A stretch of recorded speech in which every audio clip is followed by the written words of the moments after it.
it's Trevor Leggett. Welcome to the Leggett podcast. Today with me is Charles Cramailh. Charles, we set up LPM, 2 years ago? 2 years ago, yes, early 2021, yes. LPM, Leggett Property Management. Exactly. And we are in the holiday letting business. Yes, so our job is basically to organise everything from A to Z when it comes to holiday rentals, but also managing the holiday home in general. Yeah. Some people want to rent out, some people don't.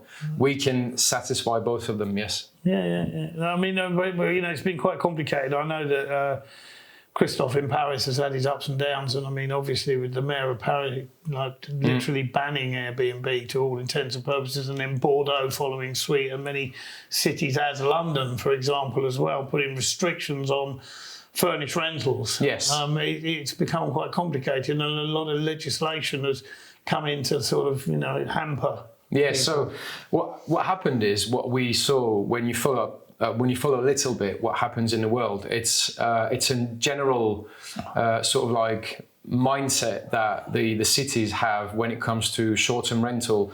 It's basically seen as Airbnb steals housing. Yeah, accommodation from people that need to let a home. Yeah. In New York, they completely banned it. Yeah. Like recently. It's 100% banned, not even 90-day rule or anything, no? No, I think they completely banned it. There's obviously the local regulation, because it's not a law, that's the thing. Oh. It's not a law, it's local regulation. So it impacts a lot. So it's the council that set the rules. Exactly. Most of the time it is. It's not even regional. So in New York, they have seen that it's a big problem because tourists arrive and then they've got no. Well, they're going to have this problem, of course. I mean, a friend of mine over the Rugby World Cup said they were absolutely rammed to the doors. They were fully booked throughout the World Cup. Now, of course, this problem's going to come for the Olympics in Paris, exactly. And I think the mayor are aware of the problem. The hotels can't cope. And the joke is that Airbnb is one of the major sponsors of the Olympics. Of the Olympics, it's funny, isn't it? Yeah. So anyway, but in rural areas where we're based, and in the countryside, there are no restrictions as far as I understand now. There are some restrictions. The thing is that we say that the regulations are coming from the council, but sometimes they are like in the Pays Basque. Pays Basque is only a territory. It's like Périgord, it's not a region. Yeah. So in Pays Basque, they have they came together, all the councils, and they thought, okay, we've had enough. Really, enough is enough. There was, and that's because local people can't afford to find themselves full-time rentals. Exactly, there's nowhere for them to live because that's what they're looking for, a place to live. And of course, it's so much more profitable to do short-term. It is very profitable. Than it is. And I mean, I know that my partner had a problem in London with the neighbours complaining about the people coming and going, and I tried to let an apartment where the co-proprietary, the other owners, wouldn't allow it. Although I was in an area where I could let, the neighbours all complained. They didn't even make any noise, but just for the fact that I think they were jealous that I were actually letting and making a bit of money out of it, I think they just got the hump and pretended they were making noise. Honestly, I don't think there was any noise issues, but I can understand for security reasons people don't want people coming in and out of a building all the time, different people that they don't know. It is understandable, especially in areas where apartments can be several million euros and it's quite exclusive.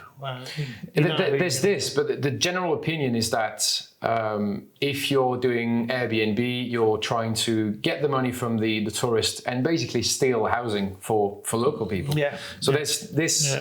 But I mean, in the countryside, that's not the issue. Exactly. Let's talk about the positive, as you say. We've got 365 days, and let's face it, a lot of our clients buying at the agency, nowadays, the cost of running a holiday home is definitely more expensive than it used to be. I mean, council taxes are more expensive. They are. I mean, the taxe d'habitation now has been rolled into the taxe foncière. Some departments, some towns are applying an extra tax, although not very often in the countryside, let's be honest. No, not often. Most of that's in high density areas. There is a real opportunity. I mean, you've been surprised. You said to me earlier today that you were letting property through the winter and you've got a lot of bookings for Christmas. I must admit, I was surprised. I didn't think there was a market out of season. Well, it's very easy to understand. Make the math. 93 million people travel to France. They might travel through France, but they still stay in France sometimes. Well, they can't get from one end to the other in one day. No, well, they've got to do at least a night. They should. I think they should. The thing is, we need to house them. They need to stay somewhere.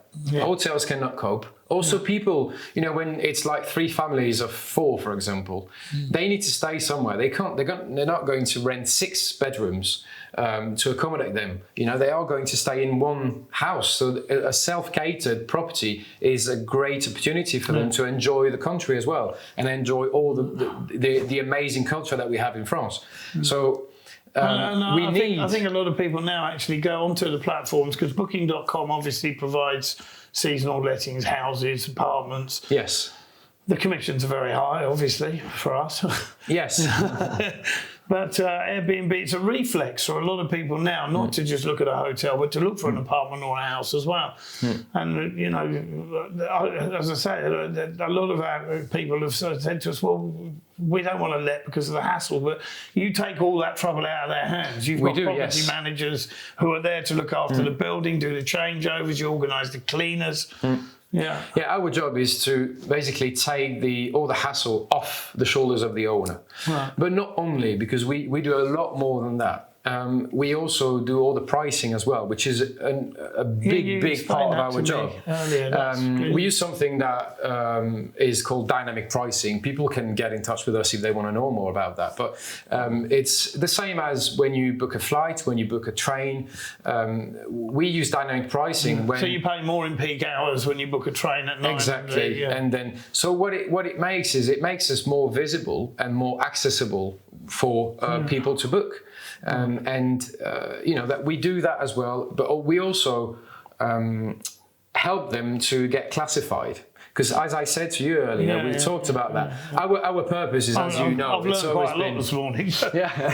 But our main purpose is to keep our clients happy and give it an amazing experience to the guests. That's from the beginning. That's what we talked about. You remember? We thought, okay, let's do something properly. So that's what we decided, and our offer is based around that. We say ours, but it's basically all the professional property management companies work around that mainly, and people need to have that good experience. So we work since for both. Brexit, we don't get so many of these companies that were working cross-border now because you have to have a license to operate as a rental agent, which we do. Yeah, we have. Yeah. So yes, that's mainly what we offer is peace of mind for the owners. We basically are the guardian angel of the property. We look after the property like if it's ours.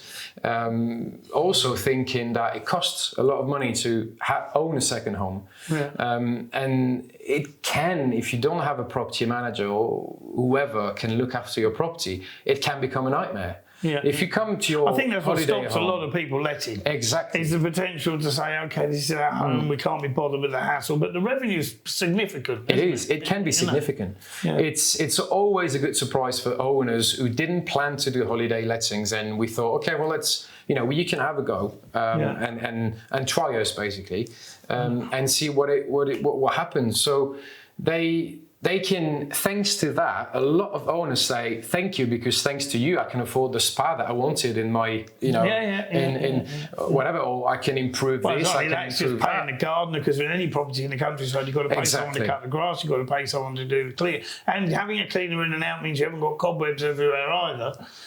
I mean, and then also it improves, it will increase, and then we go to Leggett Immobilier also, it increased the value of the property. If you have a rental income, not only you will be able to maintain the property in a better way, but you will also make it become a business in a way. And that's a really good thing if you want to sell it. Well, as I say, next year, the spare house we've got at home, we're going to let it out. But I just there you go. Thought about it, and I thought, well, really, do I want someone next door? Do I want the hassle and whatever? But being able to let someone else just do everything and just pick up the check, even if that check's not as fat as if I did it all myself, just makes it a lot more less of a headache, and I just can't, I haven't got to face the aggravation of even dealing with people, to be honest. I don't really want to see them coming in and out either. No, of course not. You don't have to. That's why you're going to choose Leggett Property Management. Yeah, no, it's cool. And so last year was a slow year because obviously, we were saying that everywhere really rentals were a bit low in 2023. I think it wasn't the best year ever. I think a lot of Brits, like the cost of flights and boats was really expensive this summer. But we picked up an awful lot of business from French clients, from Belgians, Dutch, Americans from everywhere. So really, we have a lot of Germans. We had Chinese, and that's the it. Chinese. They're all coming back now. Yes, yeah. Wow, cool. Because they only just finished lockdown a few months back. Yes, a few months back. Yeah, just before summer actually, and So we do have loads of. We can reach like all the nationalities. Really, we are international, but also our website is reaching people all around the world. Cool. Okay, So, well, brilliant. It's good news. Yeah, no, it's good. Yeah. But it's good news for our clients. It wasn't easy the first year, I must admit, was it? No, it wasn't easy, but it was a challenge for us. It was a challenge for our clients. It was a challenge for our property managers. But now we are getting more and more professional. Even though I'm in the business for 10 years, as you know. Yeah. Our property managers. But running it on a national scale is a different business. It's a completely different thing. It's a local operation. Because we want to do it properly. Yeah. So it's, if you want to do things properly, it takes time. And now we are at a point where we can say we are doing it properly, and you can see it online. Because as I was saying to you earlier, we have 4.8 reviews, well, out of 5 on Airbnb, on Booking.com. 4.8 stars, you mean? Stars, on 5, yes. And people are happy. Quite good, yeah. It's really good for the industry, yes, yeah. Cool, brilliant. Okay, so what would be your top tip if you were looking to let?